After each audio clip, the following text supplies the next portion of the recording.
Olá pessoal, tudo bem com vocês? Como todos já sabem, está acontecendo uma mega operação no Rio de Janeiro contra o crime organizado. Até agora, mais de 60 traficantes criminosos foram mortos. O governador do Rio deu uma coletiva e não poupou críticas a Lula, que, segundo ele, sempre dificulta os pedidos de ajuda para combater o crime organizado. Há menos de uma semana, Lula deixou bem claro que eles são vítimas dos usuários. Quero colocar a fala do governador atacando Lula e o STF, que proibiu operações nos morros, e depois a Sadi e a do Ailib defendendo o corrupto. Júlia chega a dizer que Lula está sem sinal de celular. Pergunta justamente em relação à ajuda das Forças Armadas. Dessa vez, essa ajuda foi pedida ao governo federal? Se foi pedido, por que não vieram? Ou não foram pedidas dessa vez porque nós já tivemos 3 negativas. Então nós já entendemos que a política é de não ceder. Falaram que tem que ter GLO, que tem que ter isso, que tem que ter aquilo, que podiam emprestar o blindado e depois não podia mais emprestar porque o servidor que opera o blindado, ele é um servidor federal, então tinha que ter GLO, e o presidente já falou que ele é contra a GLO, e aí cada dia nós temos uma razão, para não ser mal educado, cada dia nós temos uma razão de não emprestar e de não estar colaborando. Então a gente entendeu que a realidade é essa, e a gente não vai ficar chorando pelos cantos, a gente vai ficar trabalhando, que é o que está acontecendo hoje aqui. O Estado, ao invés de ficar transformando isso numa batalha política, está fazendo a sua parte e, como disse brilhantemente a nossa Coronel Cláudia, está excedendo, inclusive, os seus limites. Eu até entendo que estamos excedendo as nossas competências, mas continuaremos excedendo elas. Se precisar exceder mais ainda, excederemos na nossa missão de servir e proteger o nosso povo. A polícia está trabalhando, a polícia está aprendendo, a polícia a gente compra hoje 500 viaturas blindadas por ano. Nunca o Rio de Janeiro teve 500 viaturas por ano de reposição. Hoje tem. Agora, você fala, mas o que está acontecendo então? Nós temos hoje uma tempestade perfeita no Rio de Janeiro. Nós temos uma ADPF, que é uma ação judicial, chamada ADPF das favelas, ou ADPF 635. O que ela fez? Ela impôs regra para que a polícia entrasse nas comunidades. Ela criou um conceito de extraordinariedade. O que é isso? Para que a polícia entre, tem que acontecer algo extraordinário. Ela tirou a ideia de ostensividade, que era o que tinha, e criou a ideia de extraordinariedade. Faz isso na Zona Sul. Tira a polícia da Zona Sul. Então é o seguinte, o pobre deixou de ter o direito de ter a polícia todo dia. O que aconteceu? As facções dominaram os territórios quando a polícia não pôde mais entrar de forma ordinária. As facções dominaram os territórios. Então hoje nós temos territórios onde a polícia só pode entrar. Aí agora a nova agora é o seguinte, me perguntam, governador, a operação vazou? Eu digo, claro que vazou. Eu tenho que avisar 10 órgãos. Como é que não vai vazar? Eu tenho que avisar Secretaria Municipal de Saúde, Secretaria Estadual de Saúde, Secretaria Municipal de Educação, Secretaria Estadual de Educação, Ministério Público Estadual, Ministério Público Federal, Defensor. Como é que não vai vazar? Cada operação que a polícia faz tem que comunicar esses órgãos todos. Todo mundo. Então como é que não vai vazar? O governador vazou, sabe se tem disso? Não, tem disso não, gente, vazou. Tenho certeza hoje em dia. Hoje toda operação vaza. Não tem mais como ter segredo. O pessoal brinca, né, que segredo entre 3 tem que matar um. Imagina segredo entre 10. Então a DPF, ela fez no popular o mato crescer.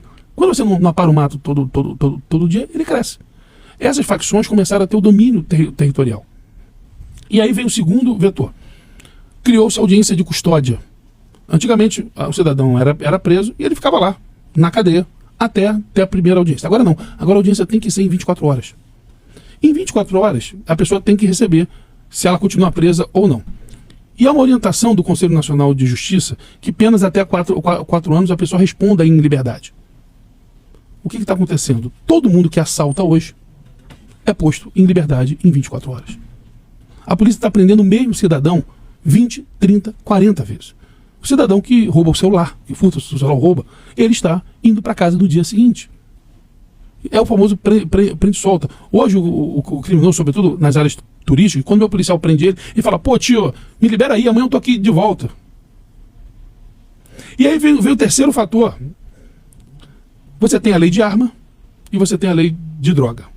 Quando um traficante é preso com um fuzil na mão, o que deveria acontecer? Ele deveria responder pelo porte do fuzil, a pena de 16 a 24 anos, mais associação ao tráfico, pena de 3 a 10 anos. A sexta turma do STJ tomou uma decisão vinculante, que agora você tem que desqualificar o crime de arma para o crime de droga com agravante de posse de arma. Na prática, ele, em vez de responder 16 mais 3, 19, 24 mais 10, 34. Ele respondia de 19 a 34 anos de cadeia.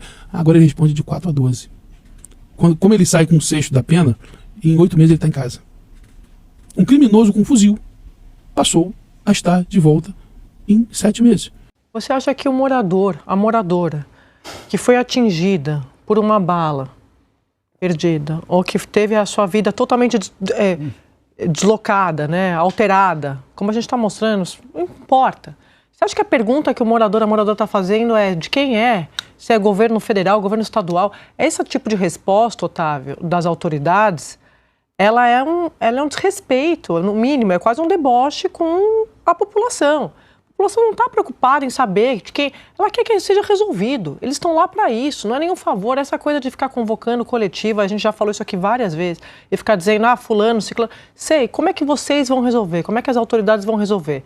Só venham aqui para trazer a solução. Para ficar dizendo A, B, C, as pessoas não têm... Não cabe mais. A gente tem uma imagem, daqui a pouco a gente vai mostrar, a mesma passagem de rota de fuga de 15 anos atrás sendo usada hoje. Então, assim, não são problemas específicos de 1 ano atrás, de 2 anos atrás. São problemas estruturais, crônicos, que não tem resposta a muitos governos. Então, é uma questão, eu estou falando isso para dizer, eu concordo com você que está politizado e também que é uma questão suprapartidária.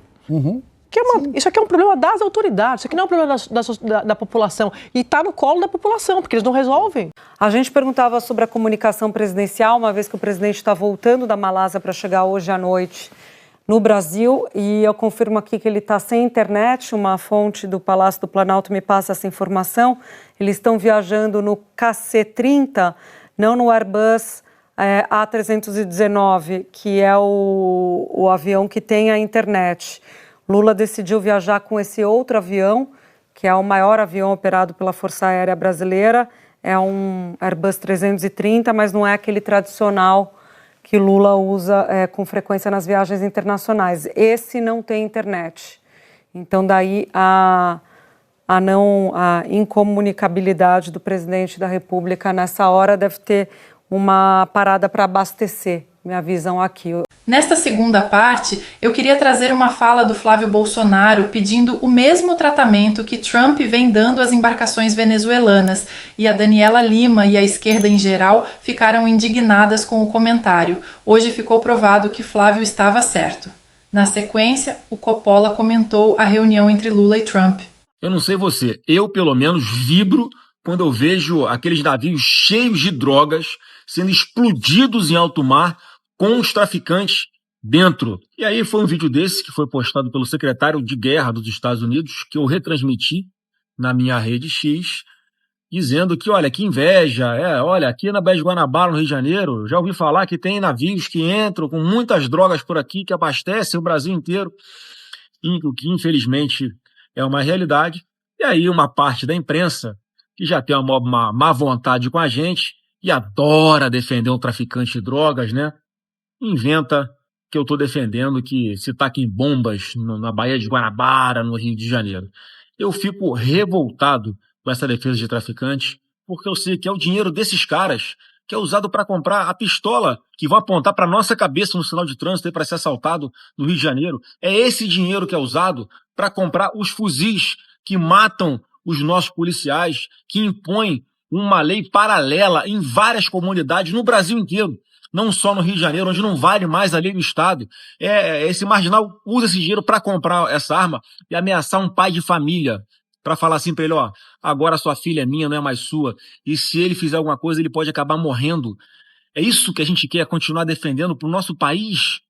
É claro que não. Vamos resgatar a dignidade das pessoas que hoje estão sob o jugo desses traficantes perigosos, altamente armados. Vamos parar de defender bandido. Eu não aguento mais ver heróis presos ou no cemitério e um monte de bandido solto mandando pra caramba no país, hein? O senador Flávio Bolsonaro era considerado, na família, aquele que de maior discernimento ou preocupação com o tom de sua retórica, né? Aparentemente também abandonou isso ao sugerir ainda que eu não sei se é possível dar um tom de gracejo, sugerir um bombardeio. Vocês acabaram de ver aí exatamente o que é este bombardeio no estado que o elegeu, dentro de um dos maiores símbolos do Rio de Janeiro, a Baía da Guanabara. Entendo que o senador Flávio Bolsonaro, né, adere a um discurso de uma ala da direita que vem provocando rechaço na centro-direita, que está acoplada, que acompanha, que vota em alguns quadros vinculados ao bolsonarismo, mas tem rechaço a esse tipo de posição mais extremada. Né? Então, assim, sugerir um bombardeio dos Estados Unidos nos termos em que a gente acabou de ver aí, quais são os termos em que se dão esses bombardeios? Parece lançamento de míssil mesmo, mar a mar, né? Mas é uma artilharia pesada, tiro, é míssil. Quando o senador fala, de alguma forma, prega, pede, né? Diz que está com inveja e pede. Não é que ele está falando de águas internacionais, ele está dizendo que está na Baía de Guanabara. É um dos cartões postais do Rio de Janeiro. Realmente, eu fiquei sem compreender. Comentando com um integrante do Senado, ele disse: só faltou pedir para invadir. Não seria exatamente o primeiro integrante da família a fazer algum tipo de sugestão nesse sentido, mas vindo do senador Flávio Bolsonaro realmente surpreende. Olá, Juliana. Olá, doutor Zé Eduardo. Saudações à nossa audiência. Bom, o encontro entre Lula e Trump foi tardio, mal articulado e improdutivo. E o esforço do governo petista em transformar esse fiasco diplomático em um trunfo político é constrangedor. Vamos começar aqui separando a realidade da narrativa. Primeiro fato, Lula e Trump falaram com a imprensa momentos antes da sua reunião oficial. E conforme a apuração do Estadão, a presidência da República era contra a presença de jornalistas. Foram os americanos que insistiram em dar publicidade e transparência ao encontro, coisa que o governo petista abomina. O Lula só gosta de falar em ambientes controlados, com plateias simpáticas ao seu governo, respondendo a jornalistas pré-selecionados de acordo com uma ordem de perguntas estabelecida pela sua assessoria. Segundo fato, naquela breve conversa com a imprensa, quando Trump elogiou Bolsonaro publicamente, manifestou a sua solidariedade ao ex-presidente, o Lula ficou visivelmente agitado e incomodado. E aí, logo na sequência, encerrou a coletiva de forma abrupta, de forma grosseira, mentindo para os jornalistas, insinuando que haveria oportunidade para entrevistas após a reunião, o que não houve. Terceiro fato, tudo que foi repercutido pela imprensa sobre a reunião partiu do governo brasileiro, sem confirmação do governo americano. No dia seguinte, o Trump limitou-se a parabenizar o Lula pelo seu aniversário, disse que tiveram uma boa reunião e deu a seguinte declaração sobre as tarifas, aspas, vamos ver o que acontece. Não sei se algo vai acontecer, mas vamos ver. Eles, os brasileiros, querem fechar um acordo, fecha aspas. Qualquer coisa além disso, pessoal, não passa de boato e rumor plantados pelo governo petista no solo fértil da imprensa militante. Aliás, o que chamou mais atenção no encontro entre Lula e Trump foi justamente o silêncio ensurdecedor dos americanos sobre a proposta brasileira e o aspecto político dessa negociação. O chanceler Mauro Vieira relatou que o Lula defendeu, endossou a atuação do STF contra Bolsonaro, contra os réus do 8 de janeiro, mas quando foi questionado sobre a resposta do Trump aos argumentos do Lula, o chanceler disse que o presidente americano, aspas, ouviu, registrou e não fez nenhuma objeção. Pessoal, na diplomacia, quem cala não consente. Quem ouve sem contestar não está concordando com o que está sendo falado, está apenas ouvindo. Portanto, o Lula falar que provou a sua inocência, que o 8 de janeiro foi uma tentativa de golpe e que o Bolsonaro recebeu um julgamento justo não significa absolutamente nada, sem uma resposta dos americanos concordando com essas afirmações. E como disse o Mauro Vieira, o Trump apenas ouviu e sequer reagiu. Mas, de qualquer forma, é cômico assistir ao Lula celebrando a sua própria mediocridade e ver o governo comemorando uma reunião apressada e mal costurada, cujo resultado foi apenas o compromisso de novas reuniões.